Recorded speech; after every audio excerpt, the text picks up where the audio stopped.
The United States, so please go check out the previous part to gauge your bearings, is trying to make the world swallow whole the pill of their ludicrous ideologies to countries that are not ready to embrace all such radical ideologies. Many, especially African countries, have not been wokeified. They literally have not. They haven't gotten there. They don't care to protect the rights, the LGBTQIA+++, etc. But because African development is not where under heaven many other big fat chunky superpowers in this world is at, we are forced to use platforms of people that have got very radical ideologies that we are not yet ready to accept. In Africa, we literally have not gotten to the level of moral turpitude that you are finding in the West. And yet these social media platforms that are Western in nature thoroughly imagine that God is going to let the whole world end because they said so.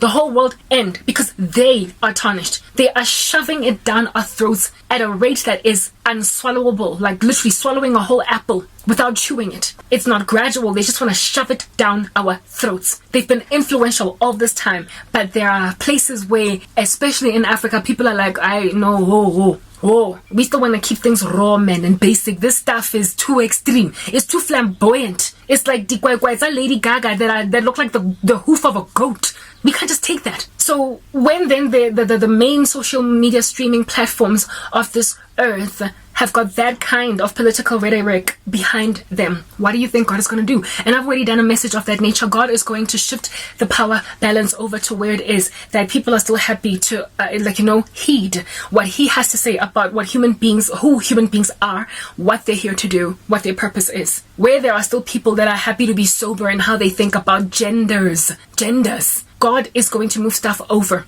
There is this preacher. He should come to Africa. He'll have a better time. He's a street evangelist that travels all over the world, giving the gospel. And he goes largely to Europe, much of Europe, and also in North America. His name is David Lynn.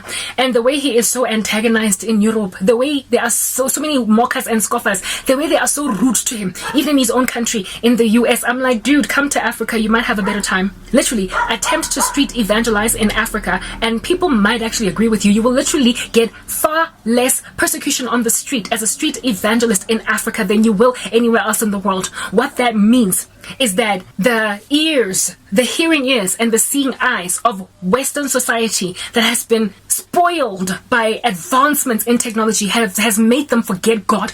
Paul says in the scriptures that, God, don't give me so much that I will forget about you, but also don't give me so little that I will think that you don't care about me. Do you understand? But give me just enough. Give me godliness with contentment, which is great gain.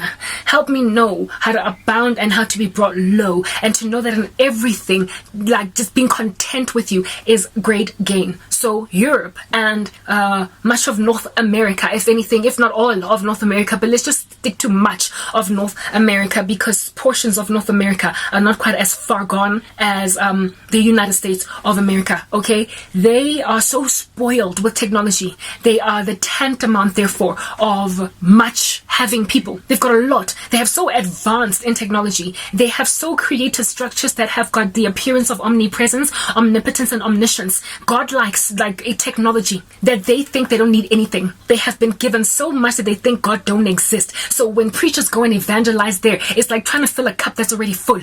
However, in Africa, there, if you go to portions of Africa, feed them, give them the gospel, and you might find godliness with contentment that is great gain.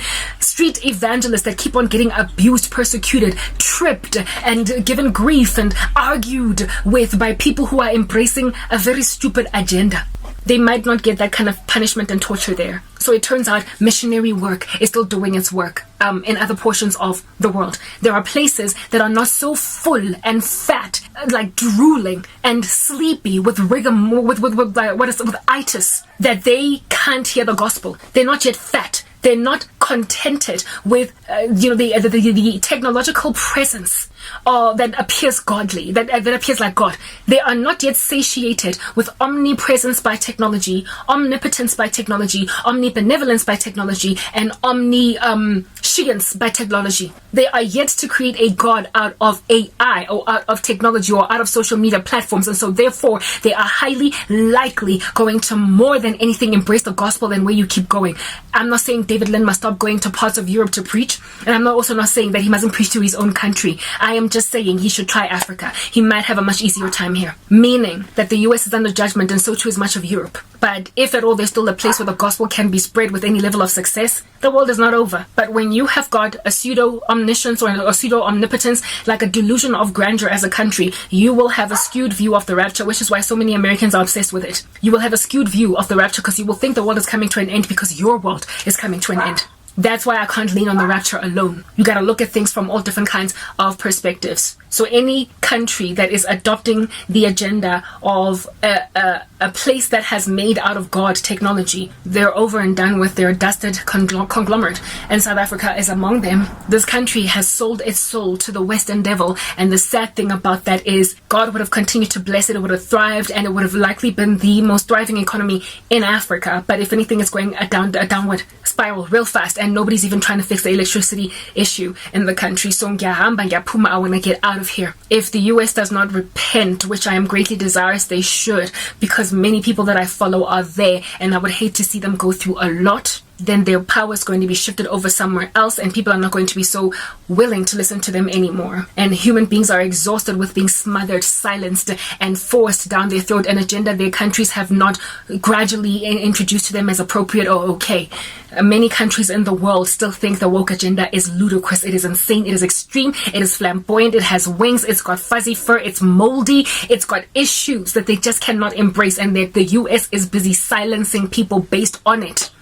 On the world's leading streaming social, what is this, video streaming platform, an information portal, a place where the Great Commission can be done, and they're busy smothering human beings. So thank you very much. YouTube. You can deplatform me as much as you want. As soon as my mom brings these solar panels, more I'm moving over to my website and I am concentrating all my energy there, such that if at all I get deplatformed on YouTube, I literally don't care, because I am hoping that South Africans will find me there. Essentially, I am going to try and create my own base where South Africans can come to me, since YouTube does not want me to be heard by my own country. If you want to close the ears of Americans to me, do you. That's your country. You control your narrative, but you don't get to close the ears of South Africans. But then again, South Africans are happy to have their ears closed because they hate the gospel. So I guess I'm in the wrong country altogether. I don't know what to do, but I just had to give this information. How do you know a land is judged? A country is judged because they stop teaching children, they stop striving for excellence, and they stop trying to correct problems on the ground and want other people from outside to fix them for them. They start to export all of their needs into the hands of international bodies. That's how you know a country is falling. So South Africa is falling, if not fallen, because it refuses to fix the situation internally. It thinks it doesn't have the resources. It's on crutches. It doesn't want to run. It's lazy. Its kids don't study. They don't know maths. They don't know science because they won't teach it in schools. They keep on reducing the pass rate, and they've got some fluffy version of mathematics in school that doesn't even make sense at all. There is a skills exodus that they're not even trying to patch up, and they can't even turn on power and leave it on. It's over. I'm banning on YouTube, no. But these are my last days go YouTube. The one little mahadi, my peals of thunder are literally rumbling in the background even as I speak in YouTube. My days are numbered there. I am going to try and create my own little platform